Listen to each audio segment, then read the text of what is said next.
So as a reservist, to have Metro Bank win ERS Gold is absolutely first class. It's a confirmation of all the support and the effort I've seen go into the Armed Forces Covenant from within the bank, the support I've had as a reservist myself, and fundamentally a bit of a groundswell that's developing within the bank towards the whole military community.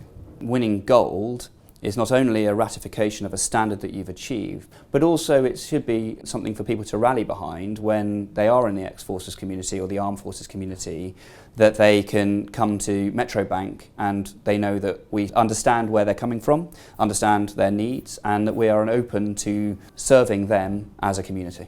We actively recruit armed forces personnel at Metro Bank because we are a community bank and we believe that they have a can-do approach, they're very task-focused and they have lots of transferable experience.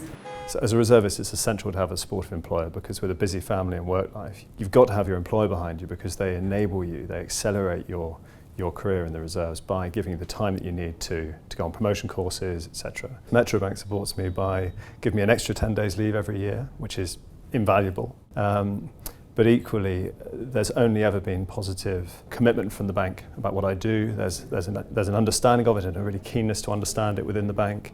My colleagues are interested, my management's interested, and that all just adds to this overall kind of ecosystem that the bank's building around the armed forces. If I were to advise a company to go for gold, I think there are two key reasons why you'd do it. Firstly, it makes absolute business sense from a customer base perspective. It is a young, loyal customer base with those values and standards, and it's numerous as well. As an employer of ex-military and reservists, it makes sense from a training perspective because what you are getting with your reservists and your ex-military are people who have had trained in and experience in a whole load of those transferable skills that businesses usually invest an awful lot of money every year trying to embed within their organisation, and you're getting it on a plate.